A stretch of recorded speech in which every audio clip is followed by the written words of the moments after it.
Good morning all, and thank you for that introduction. It's a great pleasure to be here at Southwest University, Beibei, China. And I'd like to thank you all for giving me the opportunity to share a piece of research that I've undertaken at the University of Western Australia. The topic that I'll present to you today is on dynamic state estimation of generators in a complex power system. And this presentation is based on an article that I published recently in IEEE Transactions on Power Systems. I'm a member of the PACE Power and Clean Energy Research Group.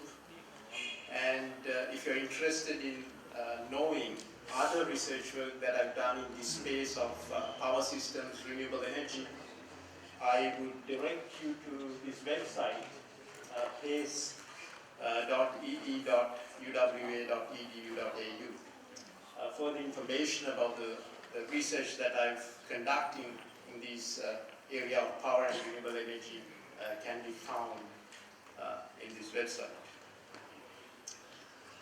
Now, as you may be aware, state estimation is well established. There are many applications for state estimation. State estimation has found applications in aerospace industry. In the aerospace industry, state estimation is used in navigational and guidance systems. In robotics, it's used for trajectory optimization. In biomedicine, state estimation is used for physiological signal processing. So there are numerous applications for state estimation, and those applications are reported in literature. Now, there are stochastic approaches to state estimation and also deterministic approaches to state estimation. Stochastic approaches include the Kalman filter, the extended Kalman filter, the uncentered Kalman filter, and also the particle filter. The deterministic approaches include the state observer method and the functional observer method. Now, the idea about functional observers were first presented some 50 years ago, but the theory for functional observers were developed not so long ago. So my presentation today is based on the functional observer technique. So I'm going to talk to you about the ideas of functional observers and then show how the functional observer technique can be used to estimate the dynamic states of generators connected in a complex power system. So, when we are talking about state estimation, we are thinking about a dynamical system. A dynamical system driven by an input, producing an output. And the output is some function or functions of the internal states of the dynamical system. And a structure that can estimate those internal states of the dynamical system is called an observer or a filter. And the observer or the filter is the dynamical system itself. And this observer or filter structure is driven by the input, the system input, and also the system output. And the output of the filter or the observer is the required estimates of the states. So we can categorize observers or filters based on the system that we are dealing with.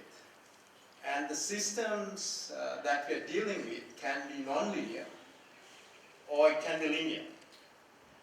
Now, the the time evolution of the state vector of a nonlinear system can be described by this difference equation that you see.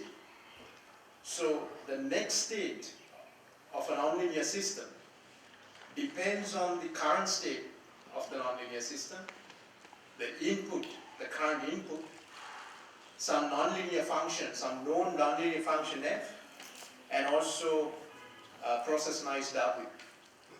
And the output of the nonlinear system depends on the current state x, the current input, a known nonlinear function h, and some measurement noise v. The observers or filters that can estimate the dynamical states of such a nonlinear system are the extended Kalman filter, the uncentered Kalman filter, and the particle filter. Now, on the other hand, the time evolution of the state vector of a linear system depends on the current state itself, the current state xk, the current input uk, some process noise wk, and known constant matrices A and B. The output of the linear system depends on the current state xk, some measurement noise vk, and a constant known matrix C. So the observers or filters that can estimate the dynamical states of a linear system are the Kalman filter. And in the case that we can ignore the noise terms W and V, if those noise is negligible or non-existent, then we can use deterministic techniques such as the state observer or Leuenberger observer and the functional observer. And as I stated before, the focus here is on the functional observer technique. So I'd like to explain to you what a functional observer is, or the purpose of a functional observer, by comparing the functional observer to the well-known state observer. So if you're talking about a state observer, we are thinking about a system, a linear system, described by matrices A, B, and C, driven by an input U, producing an output Y. And this system has n states, n being an integer. And the purpose of the state observer is to estimate every single state in this system. Now, the system has n states, as I stated. So if we state that Z is what we want to estimate, then Z can be written as the identity matrix multiplied by the state vector, X. So if you take the first row of the identity matrix and multiply by the state vector, we obtain X1. Second row multiplied by the state vector, we obtain X2. Likewise, the last row multiplied by the state vector, we get Xn. So Z is the entire state vector that we want to estimate. So the purpose of the state observer is to estimate every single state in a system. Now, on the other hand, with a functional observer, we are considering the same linear system described by matrices A, B, and C. The number of states in this system is obviously n, because it's the same system that we are thinking about. And different to a state observer, what we want to estimate in a functional observer is Zt is a subset of the state vector x, or some linear functions of the state vector. So for instance, Z can be a rectangular matrix L multiplied by the state vector. So the example that I've chosen here, if I take the first row of this rectangular matrix and multiply by the state vector, we have X1. if I take the second row of this rectangular vector and multiply it by the state vector, we have x1 plus x2. The second row is 1, 1 followed by 0, so 1, 1 followed by zeros multiplied by the state vector gives us x1 plus x2. So, for the example that I've chosen here, clearly, what we want to estimate is just a subset of the states, which is x1, and also some linear function of the state vector, which is x1 plus x2. So you can see that the structure of a functional observer reduces to the structure of the state observer in the special case that we choose the rectangular matrix L to be the identity matrix. So only if we choose the rectangular matrix L, or the matrix L, as the identity matrix, that the functional observer structure reduces to the state observer. So we can say that the functional observer is a more general structure than the state observer structure, where under a special case, when we choose L as our identity matrix, it reduces to the state observer. Now, if we think of why we want to estimate the states of a system, we generally want to estimate the states of a system because we want to implement a particular control signal, a known control signal. So one way to do that is to estimate all the states using a state observer, and then construct the required control signal by combining those states. On the other hand, if we use a functional observer, then that control signal, which is a linear combination of the states, can be estimated directly using a functional observer. Now, since with a functional observer, we are only estimating what we require directly, the structure that we can have for a functional observer can be much simpler than the state observer structure. Because with the state observer structure, we are estimating not only what we require, but some other extra information as well. So we can have a simplification with a functional observer by directly estimating only what we require. That's the advantage of a functional observer. So just to put some numbers, numerical values into those matrices A, B, and C, and L that we saw previously in the previous overhead, I've taken this example. So if we consider a fourth order system will have 4 states, x1 to x4. The dimension of matrix A is therefore a 4 by 4 matrix, need not be diagonal as I've written here.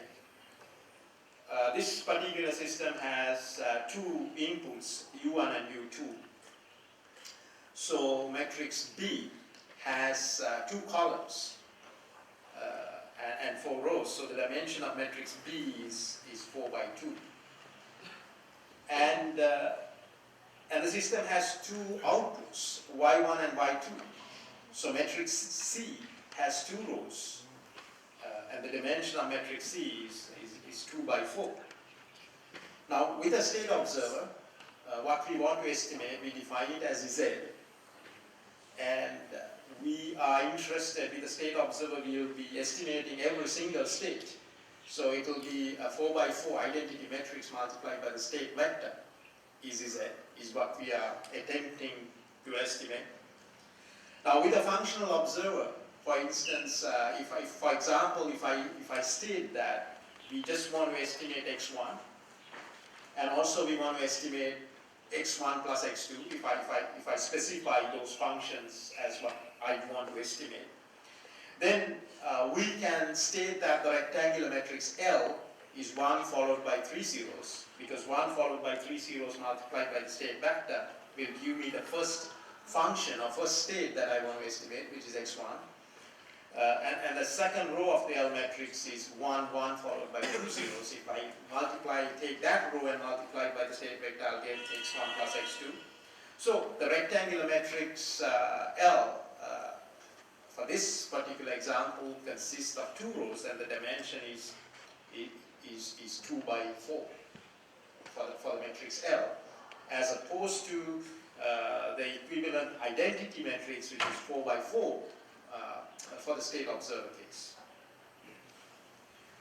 Right.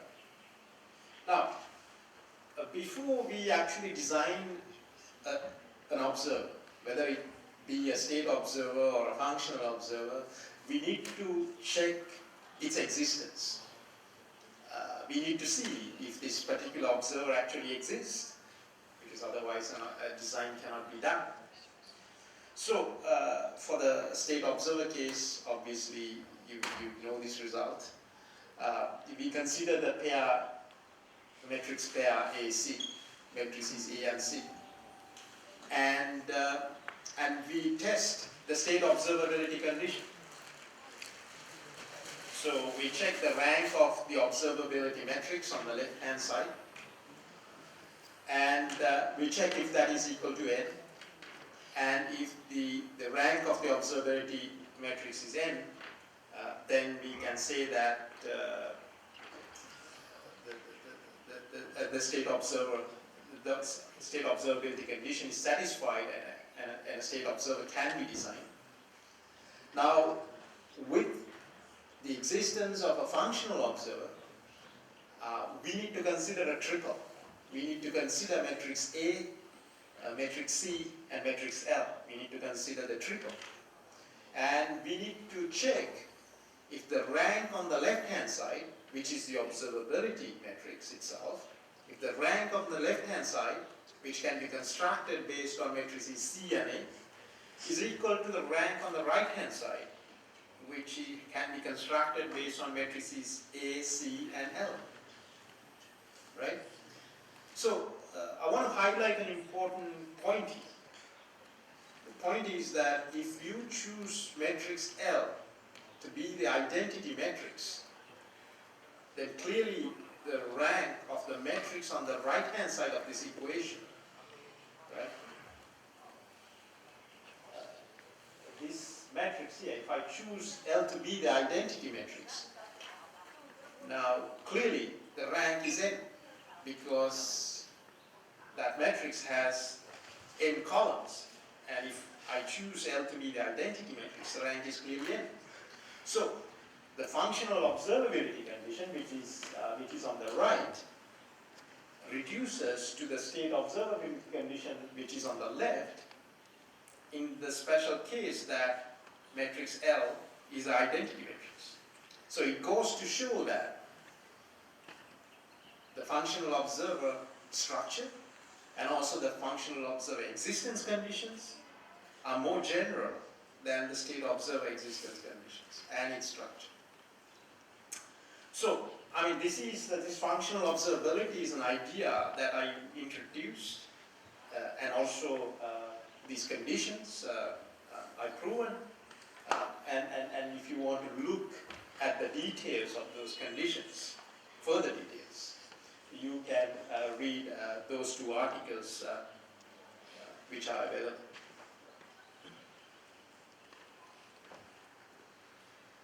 Right, so here I actually summarize the purpose and the advantages of the functional observer. So if we consider the state observer, then the state observer order is n. It's a full order. If we consider the functional observer, the order of the functional observer is q. Q is an integer, and it's an integer between greater than or equal to r, or less than or equal to n minus p. So what is r? R is the number of rows in the matrix L. So what does that represent? That represents the number of linear functions that we want to estimate. So R represents the number of rows in matrix L, or the number of linear functions that we want to estimate. So for instance, if we only want to implement one control signal, this R is 1 because it's only one linear function that we want to estimate. So what is the maximum that so the minimum the Q can take is the number of linear functions that you want to estimate. It can be as low as 1 if you want to estimate just one linear function. And the maximum for the order for the functional observer Q is n minus p.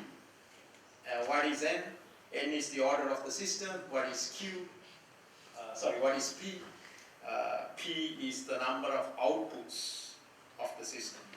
So clearly, the order Q for functional observer is less than order n for a state observer. So the structure that we can have with a functional observer is a simpler structure. And as engineers, if we have to perform a design, we are interested in designing the simplest possible structure to achieve an objective, and can be done using, in the estimation case, state estimation case, it can be done using a functional observer.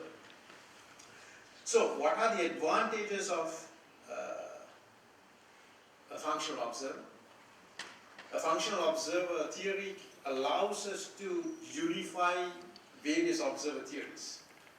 The full order state observer, reduced order state observer, partial state observers, all of these can be considered under one unified framework with the functional observer theory.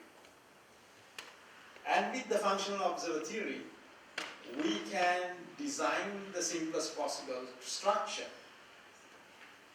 to estimate any desired linear functions of the state vector. So if we want to implement a particular control signal, we can estimate that control signal with the simplest possible structure using a functional observer. So the question that we would ask then is, what exactly is the order for a functional observer given a triple ACL?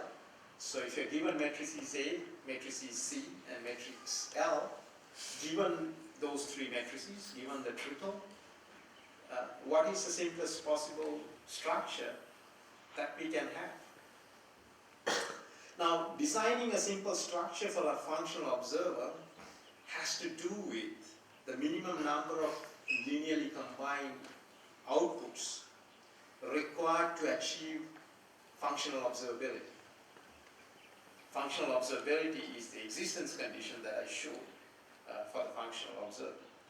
So this equation that you see here is the functional observability condition.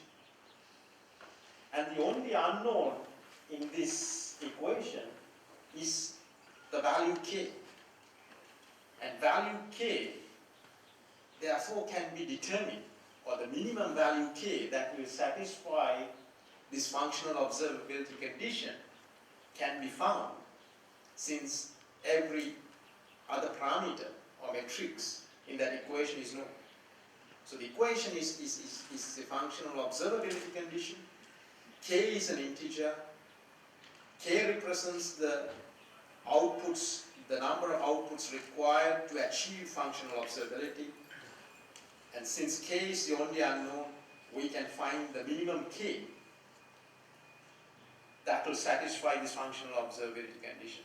So that will tell us the minimum number of linearly combined outputs that is required for us to achieve functional observability.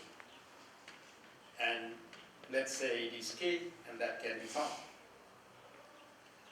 So how do we go about designing the simplest possible structure functional observer, and what is its order? Well, given a triple ACL, we can decompose the system into P plus R subsystems. So we take the system, right? The system can be decomposed into P plus R subsystems. So this is the first subsystem that you see at the top. this is the P plus R subsystem that you see at the bottom. So here, the first subsystem and the P subsystem here, P plus 1 subsystem there, and the P plus R subsystem here. So what is the significance of these subsystems? The first P subsystems, which are highlighted with colors green and purple, each of those correspond to an output of the system. So the system has P outputs. So each of these P subsystems correspond to one of the outputs, one of the P outputs. The last R subsystems corresponds to each of the linear functions that we want to estimate. Remember, there are R linear functions that we want to estimate, and each one of them correspond to one of those subsystems which I've highlighted in red. Now, we know that we can achieve functional observability with K outputs, a linearly combined K outputs. Now, what that means is, in trying to estimate the required linear functions, we only need to consider K out of the P subsystems and the R subsystems at the bottom. That corresponds to what we want to estimate. So, what it essentially tells us, in estimating what we require, there is a part of the system that we don't have to worry. So we only have to consider a reduced part of the system to estimate what we require. So the simplification of the functional observer stems from the fact that we only have to consider a reduced part of the system. We don't need to consider the entire system to design a functional observer. So, because we can design a functional observer considering only a reduced part of the system, we can have a simpler structure. Now, let's focus our idea on, now that I've talked about the functional observer, let's focus our discussion on how we can estimate the dynamic states of generators in a complex network. Now, a complex network consists of many nodes, and those nodes are connected by transmission lines. Generators and also loads are connected to various nodes in this network. So we have a lot of nodes.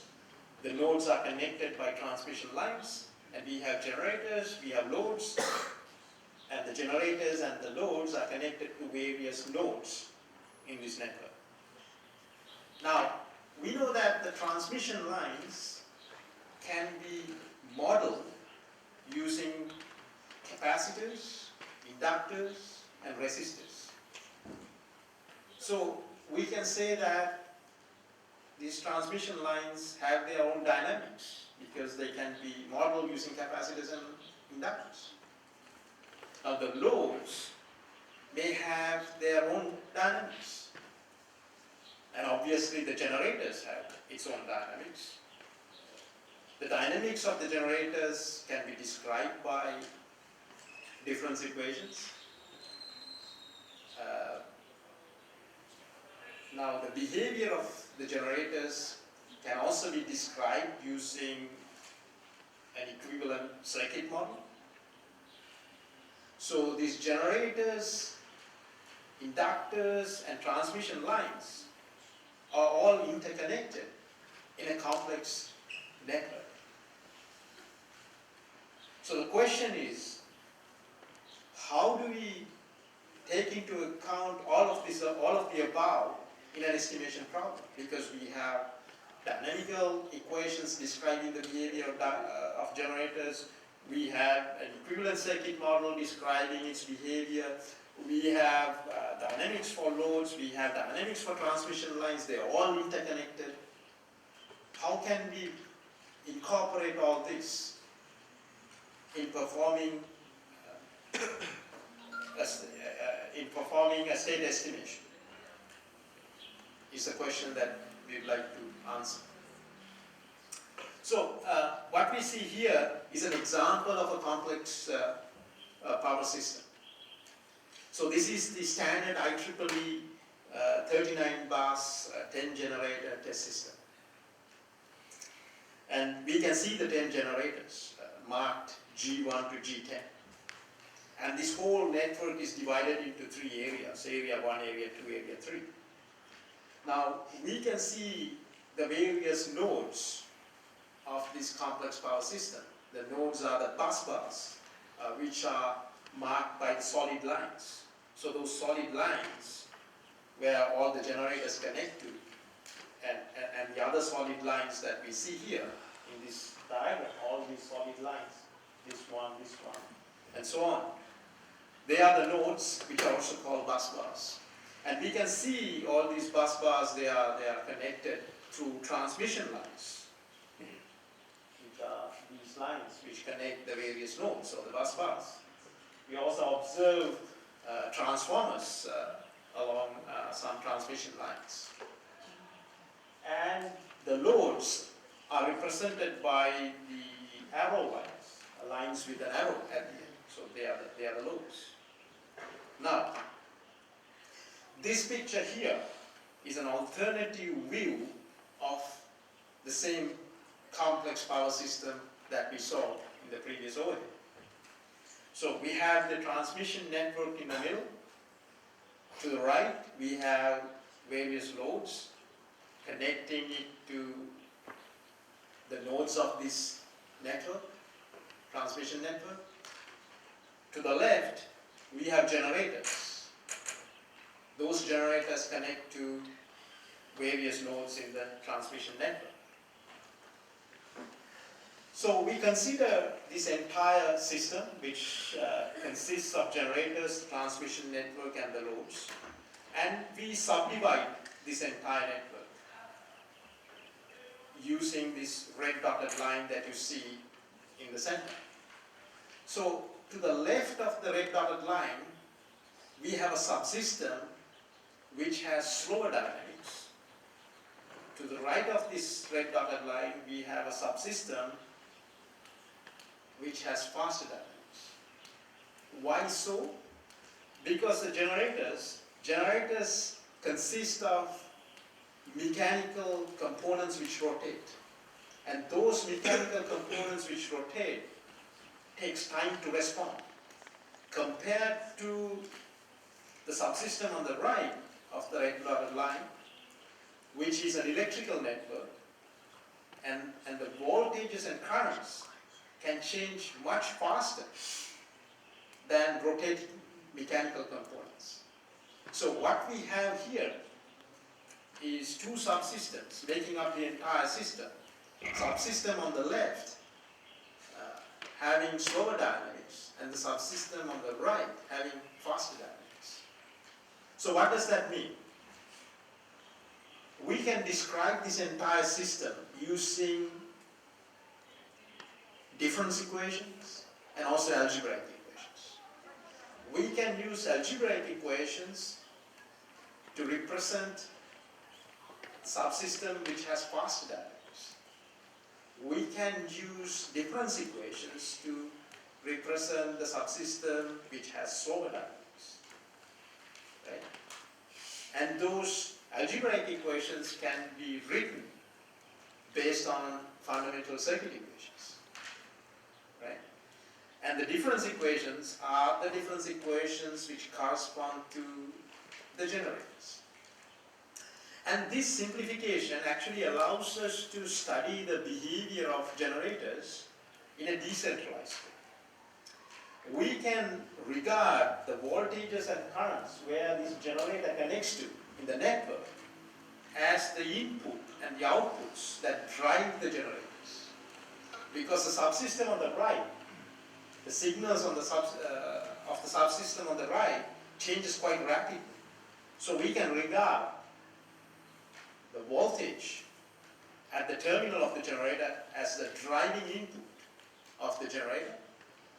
The current that the generator injects into the network at the bus bar where it connects to the network can be regarded as the output.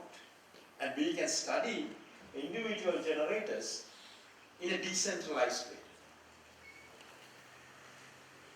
with that simplification.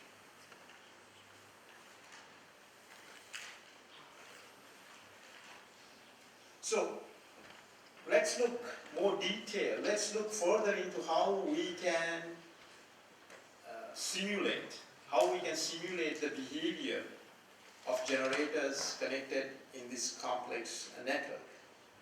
So here we see 4 subsystems. We see an AVR.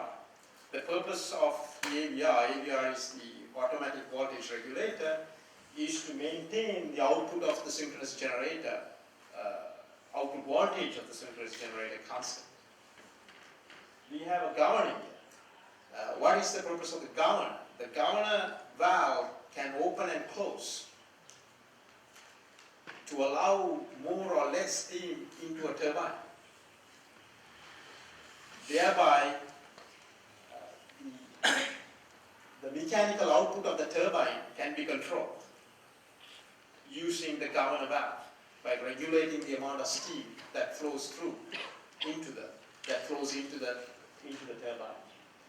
And the synchronous machine converts that mechanical energy from the turbine into electrical energy, and the synchronous machine then can inject current into the network.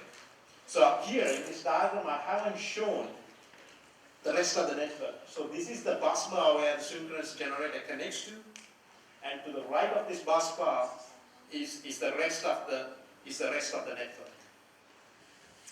So how does this work? So all these the synchronous machine and all the other associated subsystems, they are dynamical systems, right? A key point to note here is that what drives all these subsystems that you see here is the input of is the voltage of the bus bar where the synchronous generator connects to. So if you look at the input into the synchronous machine, it's a voltage at the bus bar. If you look at the inputs into the AVR, it's some constant reference that a user can input. It's the voltage of the bus bar where the synchronous generator connects to, and omega k. What is omega? Omega is the angular frequency of the synchronous generator, which is in fact one of the states of the generator. So, and if you look at the governor, again, it is driven by some constant signal, PC, and also the state of the generator. So the key point to note here is that what drives all these subsystems is the voltage at the bus bar. So we could regard this voltage as an input signal that drives the synchronous machine and the associated subsystems. And you can also see that the synchronous machine injects current into the network, and that current can be regarded as the output. Now what you see at the bottom here is the equivalent circuit for a synchronous machine. And this equivalent circuit, the internal voltage of the synchronous machine, depends on the states of the synchronous machine. So how can we now simulate this system, this generator, synchronous generator connected to a complex power network? Assume that we know the current state of the system. So we have to assume that we know the initial conditions, which is a standard assumption. So if you know the current state of the generator, we know the voltage and the current, voltage, terminal voltage of this synchronous machine and the current it injects. Now if you know the current state, then in this equivalent circuit, we know everything in here. We know the internal voltage, because the internal voltage of the synchronous machine depends on the current state. We know everything in this circuit. We also know everything about what it connects to, because we know the model for the transmission network. We know everything. So, given the current state, we can measure, we can calculate based on what is to the right of this circuit. We can calculate the voltages and currents based on the current, based on the current state. Based on the current, I think, let me go back again. If you know the current state, based on the difference equations, we can actually calculate the next state. Because we have a set of difference equations that describe the dynamical behavior of these four subsystems.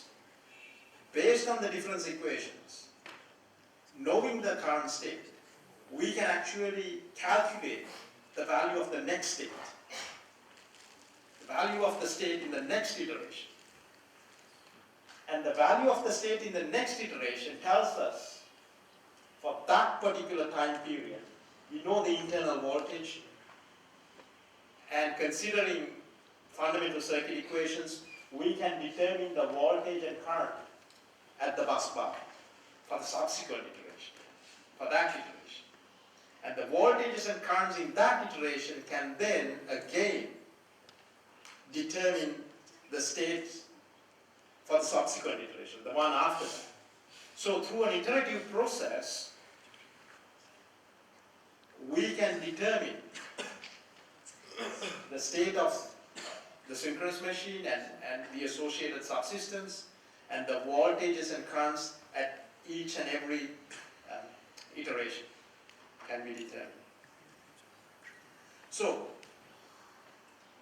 with that discussion, we can now state that the equations for the generator can be written in this form, where U is the voltage at the bus bar where the generator connects to, X being the state vector for the generator, F is a known function because we know the model for the generator, and Y being the measurement of current, Y being the output of the generator, which is the current, being dependent on the current state and the voltage where the generator connects to, and some known function.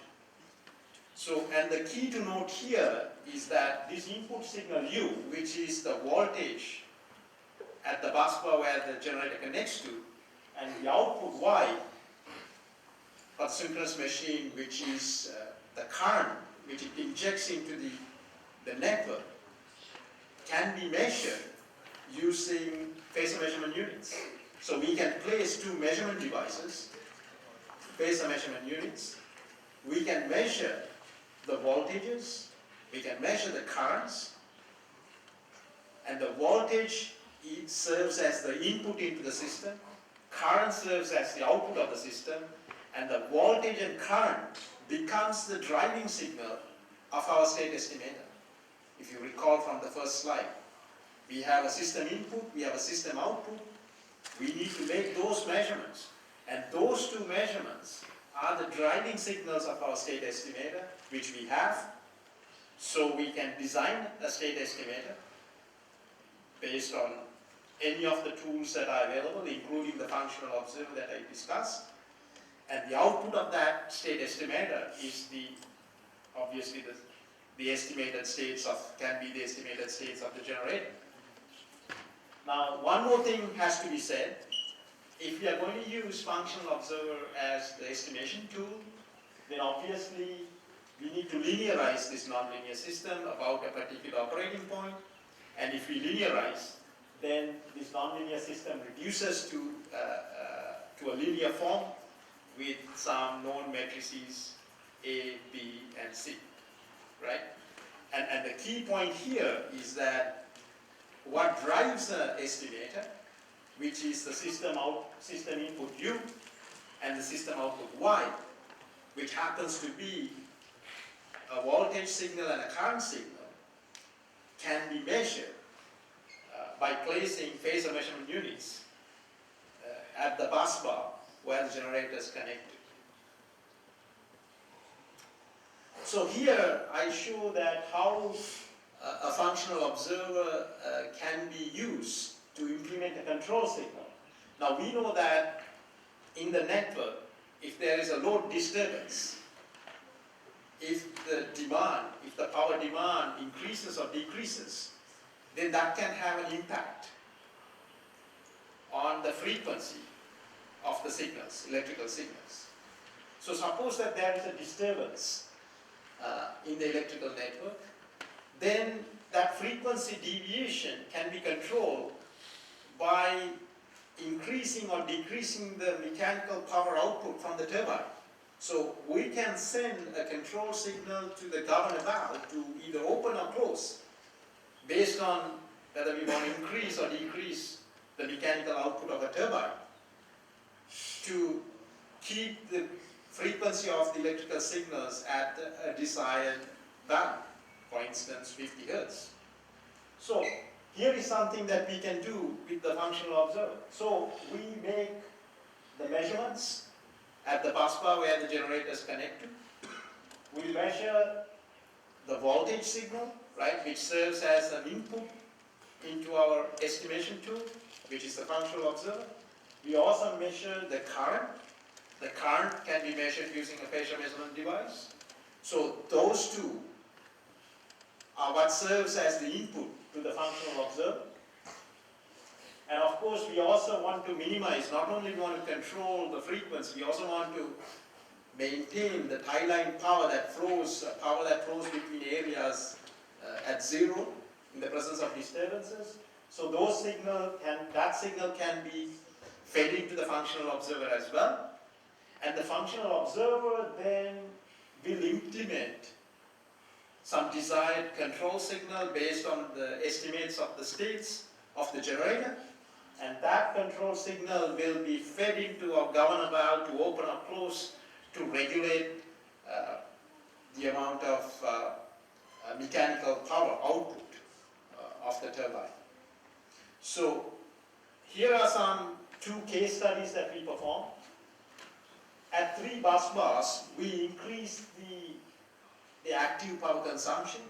So you can see the active power before and the active power after. So active power after has increased.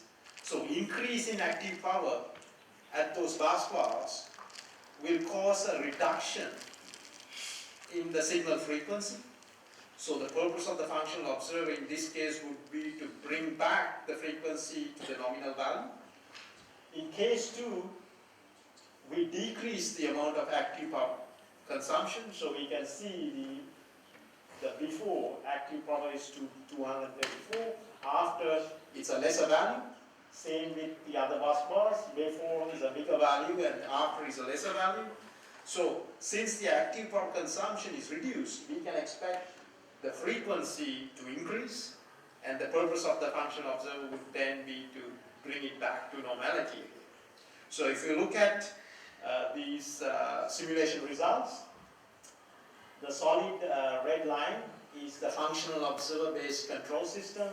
In case 1, we can see when the amount of active power consumption increased, the frequency dipping, decreasing, and the functional observer bringing it back to normality, to the nominal value.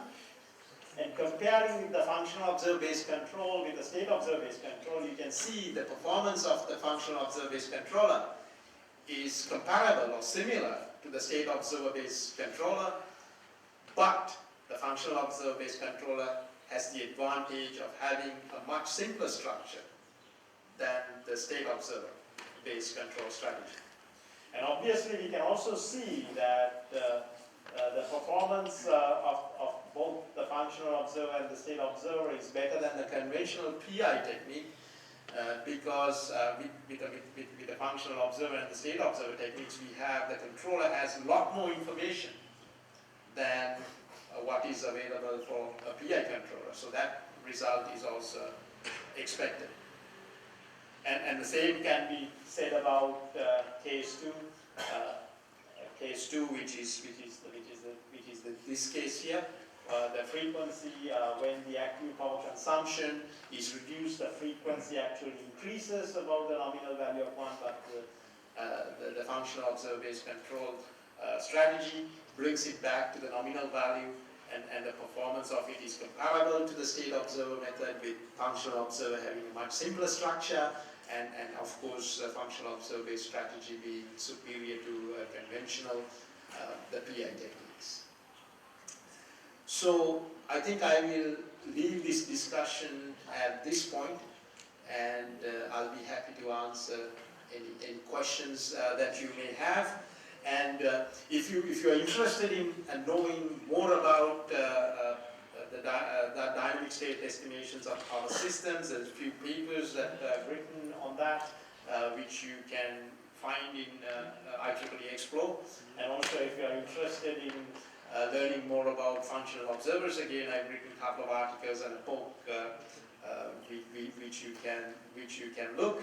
And also, I would direct you to this website where a lot of information is available for with regard to the research that I undertake at UWA. So thank you. I'll take any questions that you may have.